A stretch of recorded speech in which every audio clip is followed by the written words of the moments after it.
खौफनाक साजिश का कच्चा चिट्ठा लेकर हाजिर हूं मैं, प्रशांत चुरहे। यूक्रेन के राष्ट्रपति ज़ेलेंस्की बहुत बड़ी गलतफहमी में फंस गए। उनको लग रहा है कि ट्रंप से उनकी मीटिंग के बाद पुतिन जबरदस्त दबाव में आ जाएंगे। लेकिन हैरानी की बात यह है कि पुतिन ने फ्रंट फुट पर आकर अब यूक्रेन में इतने ज्यादा धमाके कर दिए हैं कि अमेरिका पहुंचे ज़ेलेंस्की अब खौफ में हैं। ज़ेलेंस्की को अंदाजा नहीं था कि पूर्वी यूक्रेन पर रूस कब्जा करने के लिए इतने भयानक हमले कर सकता है।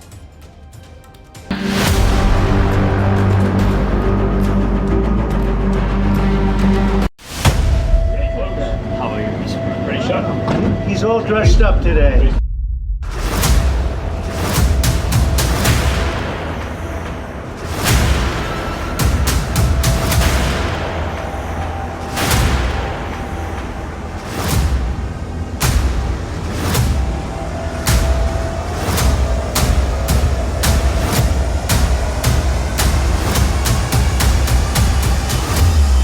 ट्रंप ज़ेलेंस्की की बारूदी मीटिंग, कीव में पुतिन का जोरदार हमला।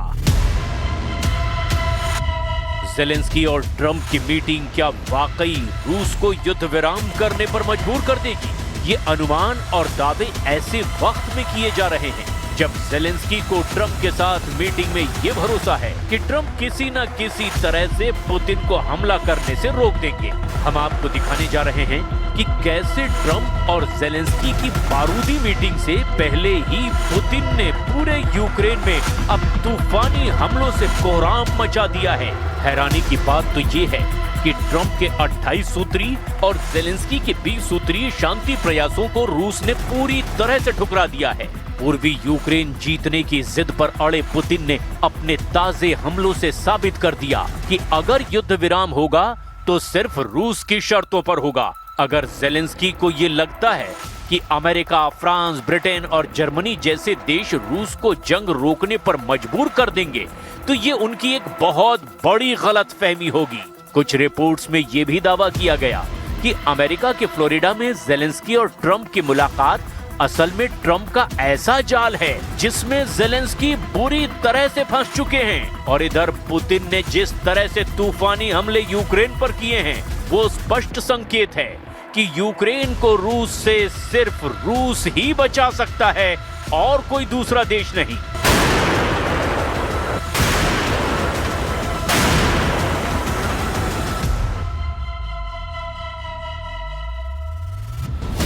ट्रंप के जाल में ज़ेलेंस्की, पुतिन ने छीना पूर्वी Ukraine. You're all dressed up today. Yes, I had pretty close.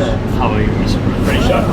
He's all dressed up. We're trying to Zelensky stop और him. ट्रंप की Don't मुलाकात tell us से what पहले we're ही doing. रूस ने यूक्रेन पर हमले तेज कर दिए।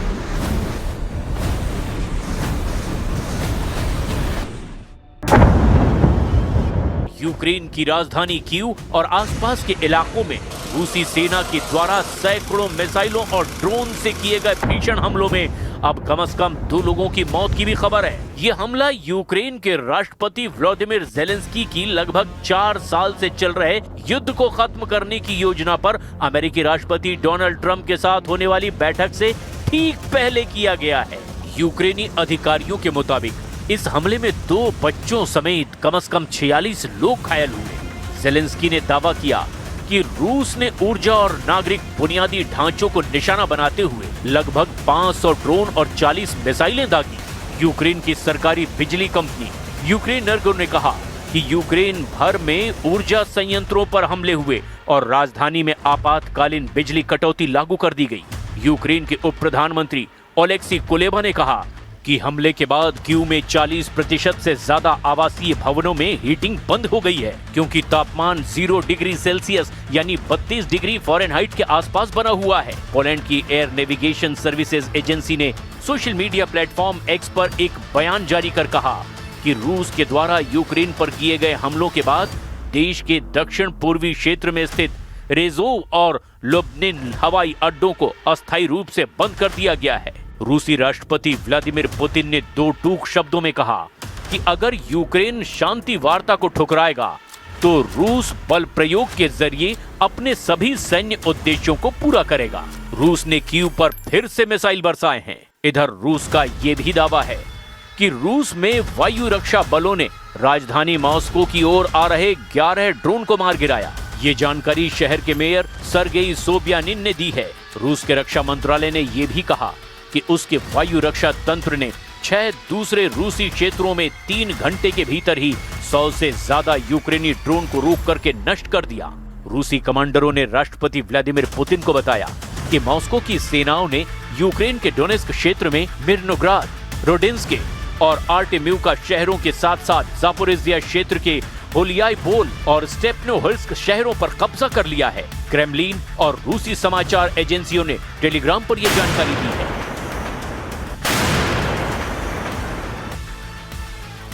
Тоже появились умные люди, которые рекомендуют киевским властям принять достойные условия завершения конфликта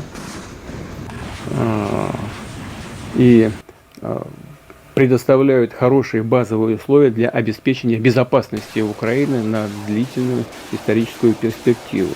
Условия восстановления отношений с Российской Федерацией и восстановления экономики Украины.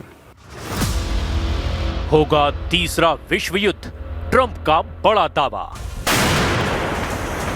रूस के खिलाफ यूरोप और नेटो देश खुलकर मोर्चा खोलें। अभी तक अमेरिका के रहमो करम पर जंग कर रहे यूक्रेन, ब्रिटेन, फ्रांस और जर्मनी के दम पर रूस को टक्कर देने की धमकियां दे रहा है। इसी को लेकर ट्रंप बुरी तरह से भन्नाए हुए हैं और अब ट्रंप ने तीसरे विश्व युद्ध को लेकर कहा है कि वो आने वाले दिनों में रूस यूक्रेन जंग को बहुत भयानक और विनाशक बनाने जा रहा है। हम आपको 2 तस्वीरों के जरिए वो आंकड़े, खबरें और दावे दिखाने जा रहे हैं जो चीख चीख कर कह रही हैं कि रूस यूक्रेन जंग का अब फैसला तीसरे विश्व युद्ध से ही होगा।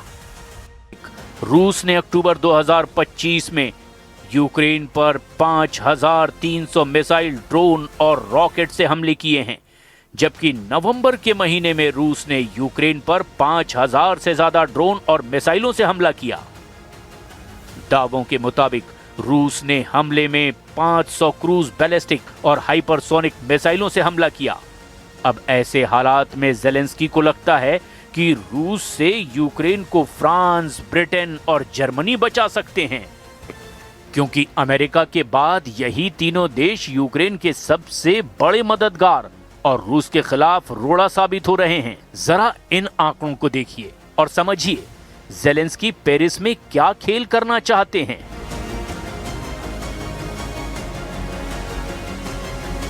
Важчих моментів нашої історії. Зараз тиск на Україну один з найважчих. Зараз Україна може опинитися перед дуже складним вибором. Або втрата гідності, або ризик втрати ключового партнера. Або складні 28 пунктів, або вкрай важка зима. Найважча та подальші ризики. 38,21,000 करोड़ डकार गया यूक्रेन। यूरोप से चाहिए और पैसा। 24 फरवरी 2022 से लेकर 30 नवंबर 2025 तक यूक्रेन को 430 अरब डॉलर या 400 अरब यूरो या फिर यूं कहें कि 38,21,000 करोड़ रुपए के हथियार और सैन्य सहायता मिल चुकी है। इसके बावजूद रूस ने यूक्रेन की 27% से ज्यादा जमीन पर कब्जा करने का दावा किया है।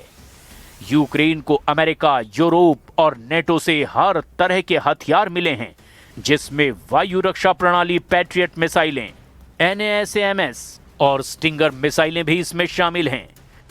वहीं आर्टिलरी में M777 होवित्जर तोपें, हाइमार्स रॉकेट सिस्टम, सीजर स्वचालित होवित्जर तोपें यूक्रेन को जंग करने के लिए मिल चुकी हैं, जबकि बख्तरबंद वाहन और टैंक में Bradley fighting vehicle, challenger 2 tank, leopard 2 tank भी यूक्रेन को मिले हैं।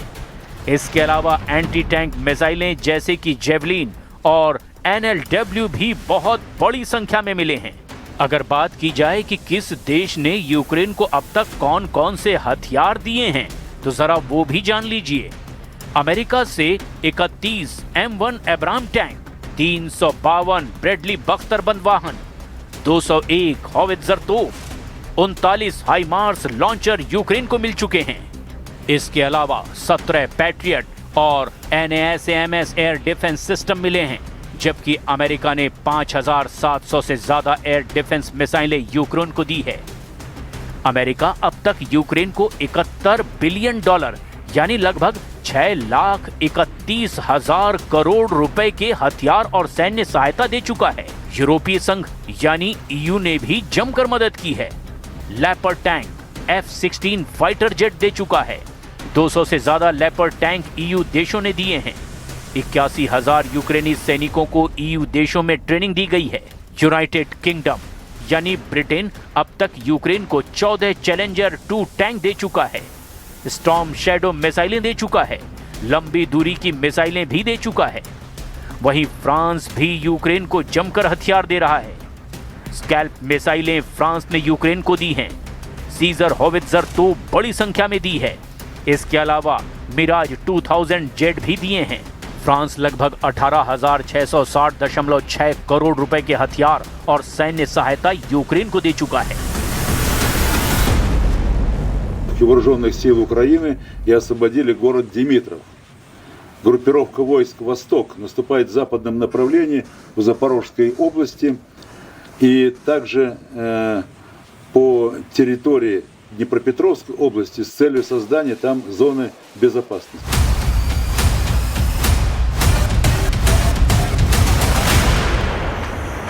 पिछले 24 घंटे में रूसी सेना ने पूर्वी यूक्रेन के कम से कम 8 बड़े इलाकों पर तूफानी हमले किए हैं। दावों के मुताबिक यूक्रेन में लड़ाई तेज होने के साथ साथ एक दिन में 200 से ज्यादा झड़पें हुई है। यूक्रेन की सेना का कहना है कि पिछले 24 घंटे में 216 मुठभेड़ें हुई, जो पिछले हफ्तों में सबसे भीषण जंग है। दावों के मुताबिक रूस ने 41 हवाई हमले किए, 100 से ज्यादा गाइडेड बम से हमले किए, 3,100 से ज्यादा आत्मघाती ड्रोन से हमले किए।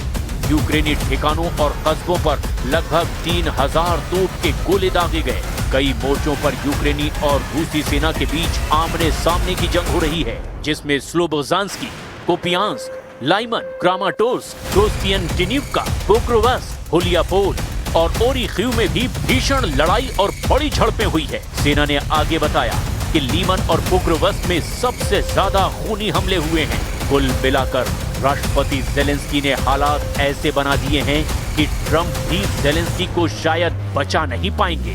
यानी जब तक रूस पूरे पूर्वी यूक्रेन को जीत नहीं लेगा, तब तक रूस रुकने वाला नहीं है। ट्रंप और नेतन्याहू की मीटिंग भी अब फाइनल हो चुकी है। 29 दिसंबर को फ्लोरिडा में ट्रंप और नेतन्याहू मिलेंगे। इस मीटिंग से पहले इजराइल ने ईरान के एक सीक्रेट कमांडर को मार डाला है।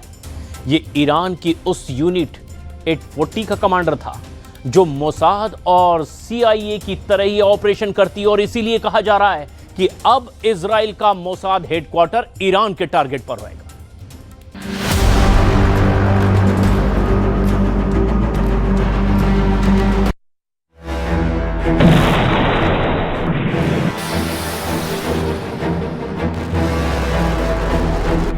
अमेरिका में डोनाल्ड ट्रंप और नेतन्याहू की मीटिंग से पहले इजराइल ने ईरान को झटका देने वाला बहुत बड़ा ऑपरेशन किया है। ट्रंप ने ईरान की शिकायत करने से पहले नेतन्याहू ने लेबनान में सीक्रेट स्ट्राइक का ऑर्डर दिया, और फिर हुआ ऐसा धमाका जिसकी गूंज ने तेहरान के मिलिट्री हेडक्वार्टर में भी हड़कंप मचा दिया। सिर्फ 6 सेकंड का वीडियो है। चलती हुई कार में धमाका होता है और फिर गाड़ी रुक जाती है। फिर देखिए, इस चलती हुई कार से मिसाइल टकराती है, धमाका होता है और फिर सब कुछ खत्म। इसी कार में इजराइल ने अपने एक बड़े दुश्मन को खत्म करने का दावा किया है। इजराइल का दावा है कि उसने ईरान की कुर्स फोर्स की यूनिट 840 के एक बड़े कमांडर को मार डाला है। कमांडर का नाम है हुसैन महमदू मरशद अल जौहरी, जो लेबनान की यूनिट 840 की बड़ी जिम्मेदारी संभाल रहा था। लेबनान के अंसारिया इलाके में ये है मरशद अल जौहरी की वो कार जो इजराइल की मिसाइल का निशाना बनी है। इजराइल का दावा है कि हुसैन महमदू मरशद अल जौहरी को खत्म करके उसने एक बड़े हमले की साजिश नाकाम कर दी है। यह हमला एक ऐसे नाजुक वक्त में हुआ है जब इजराइल और लेबनान का युद्ध किसी भी वक्त शुरू हो सकता है और ठीक इसी वक्त ईरान और इजराइल के बीच टक्कर का खतरा भी बना हुआ है। ऐसे में लेबनान के अंदर ईरान के सीक्रेट कमांडर की हत्या ने अब तेहरान और तेल अवीव के बीच टेंशन बहुत ज्यादा बढ़ा दी है। ईरान के ओवरसीज ऑपरेशन यानी विदेशों में उसके खुफिया मिशन को अंजाम देने वाली फोर्स को कुड्स कहा जाता है। इसी कुड्स फोर्स की यूनिट 840 ईरान की सबसे खतरनाक फोर्स में शामिल की जाती है। इसके ऑपरेशन की तुलना मोसाद और CIA के सीक्रेट ऑपरेशन से की जाती है। ईरान की यूनिट 840 के सबसे ज्यादा ऑपरेशन इजराइल में हुए, लेबनान और सीरिया में हुए और इराक के अलावा यूरोप में भी इसका मजबूत खुफिया नेटवर्क है। मेजर जनरल कासिम सुलेमानी के दौर में जब ईरान की यूनिट 840 को और मजबूत बनाया गया, तब इसके ऑपरेशन अमेरिका और इजराइल को बहुत ज्यादा खटकने लगे थे। नेतन्याहू का दावा है कि यूनिट 840 लेबनान की जमीन पर इजराइल के खिलाफ बहुत बड़ी साजिश रच रही थी और इसीलिए वक्त रहते इसके कमांडर हुसैन महमूदू मरशद अल जौहरी का डेथ वारंट जारी कर दिया गया। यानी नेतन्याहू ईरान को लेकर कोई रहम नहीं करेंगे, उनके ऑपरेशन चलते रहेंगे, चाहे वो गाजा हो, लेबनान हो या फिर ईरान। इस बीच ईरान के राष्ट्रपति की तरफ से ऐसा बयान आया जिससे साफ हो गया कि ईरान इस वक्त युद्ध के लिए पूरी तरह से तैयार है। ईरान के राष्ट्रपति मसूद पजेश्कियान ने कह दिया है कि उनका देश अमेरिका, इजराइल और यूरोप के साथ युद्ध के दौर से गुजर रहा है। पजेश्कियान ने कहा कि ये देश ईरान को घुटनों पर देखना चाहते हैं, जो कभी नहीं होगा। ईरान बार बार बता रहा है कि उसकी मिसाइल पावर इजराइल और अमेरिका के अड्डों, दोनों टारगेट्स पर हमले के लिए तैयार है। ये वार्निंग ईरान से लगातार दी जा रही है। ईरान बार बार जून में हुए युद्ध की याद दिला रहा है। ईरान के सर्वोच्च नेता अली खामनेई के जनरल दावा कर रहे हैं कि इस बार युद्ध हुआ तो नई तरह के मिसाइल से हमला होगा।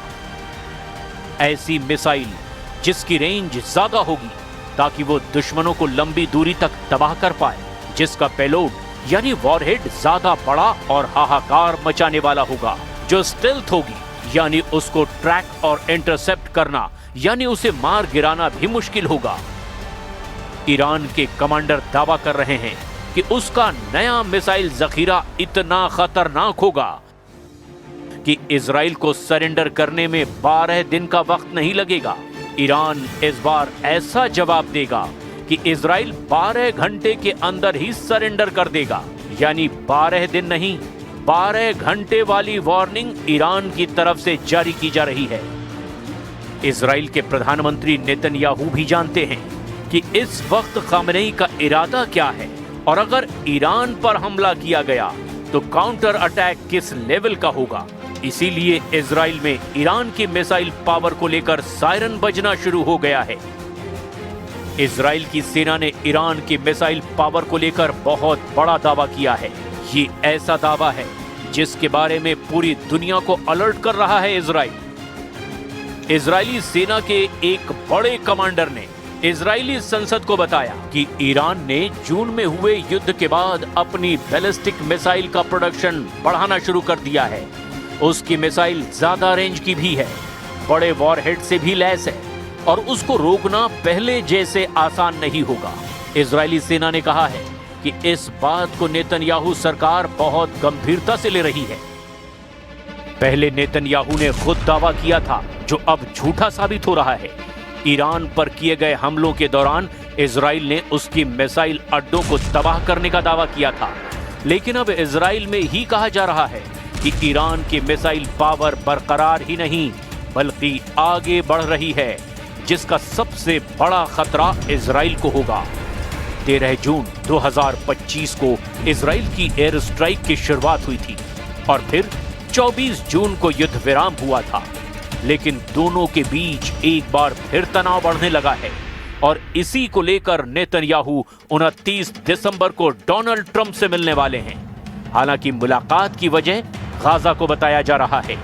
I can share with you that the Prime Minister will meet with President Trump on Monday, December 29th.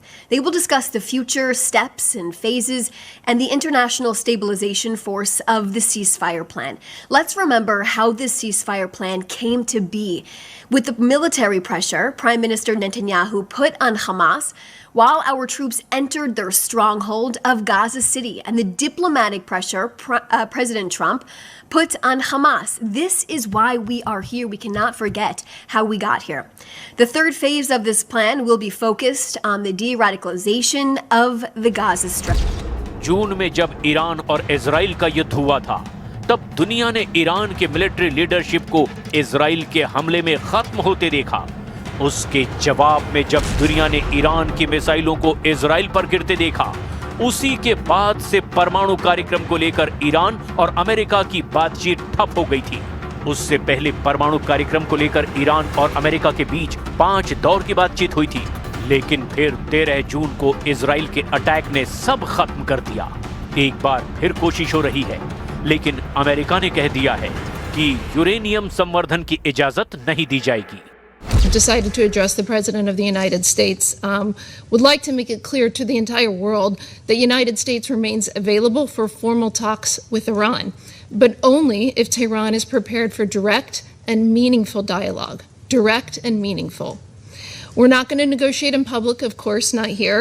We have been clear, however, about certain expectations for any arrangement. Foremost, there can be no enrichment inside of Iran, and that remains our principle. America और Israel लगातार इल्जाम लगाते रहे हैं कि Iran परमाणु बम बनाना चाहता है।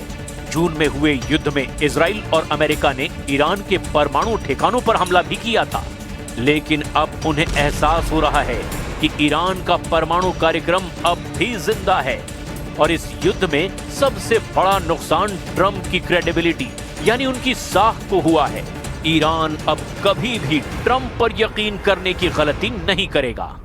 I've worked for President Trump in 2 administrations now, and I can tell you, in both administrations, President Trump extended the hand of diplomacy to Iran. But instead of taking that hand of diplomacy, you continue to put your hand in the fire. Step away from the fire, sir, and take President Trump's hand of diplomacy. It's extended to you. Iran पर परमाणु बम बनाने का आरोप लगता है, लेकिन Israel के पास 90 से ज्यादा एटम बम हैं। ये दावा है SIPRI यानी Stockholm International Peace Research Institute का, और अमेरिका भी इसकी असलियत जानता है। ईरान और इजराइल का मोर्चा सिर्फ गाजा या लेबनान में नहीं खुला हुआ है, एक नया फ्रंट अमेरिका तय करने जा रहा है। ईरान और इजराइल के बीच युद्ध का फैसला डोनाल्ड ट्रंप करेंगे। ये बात नेतन्याहू बहुत अच्छी तरह से जानते हैं कि बिना अमेरिका की मदद के इजराइल कुछ नहीं कर सकता, और यही वजह है कि ईरान फिर अपनी मिसाइल पावर दिखा रहा है। ईरान के मिसाइल पावर को लेकर इजराइल की वार्निंग ऐसे वक्त में आई है जब ईरान की नौसेना ने फारस की खाड़ी में अपनी ताकत दिखाई है। ईरान ने यहां युद्धाभ्यास में क्रूज मिसाइल से लेकर बैलिस्टिक मिसाइल और ड्रोन अटैक को भी आजमाया है।